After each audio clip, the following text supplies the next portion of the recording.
Bismillahirrahmanirrahim.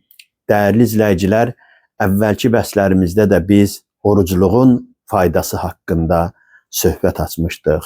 Bugün də orucluğun bəndəliyin yolu haqqında insana necə istiqamət verməsi barədə danışacağıq.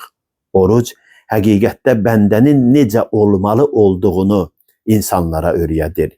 Yəni təskiyə-i nəfs, nəfsin paklanması və insanın günahlardan uzaqlaşması, onun haqq yoluna hidayət olunmasını, necəliyini insana öyrədir.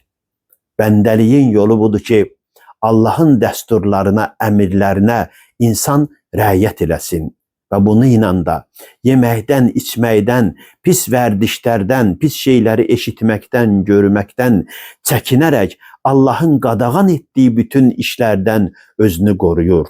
Bu orucluğun insan üçün önəmli faydalarından, zahiri faydalarından biridir.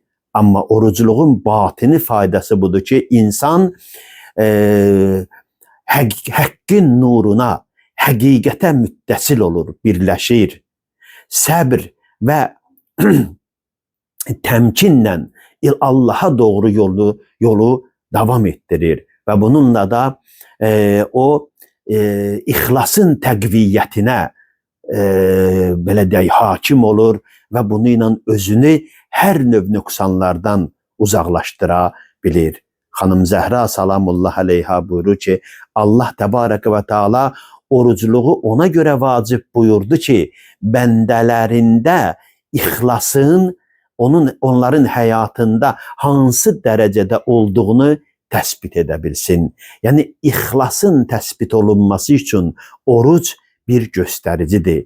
Əgər bəndə ixlasla öz həyatını qurarsa, əməl eləyərsə, həyatına davam eləyər,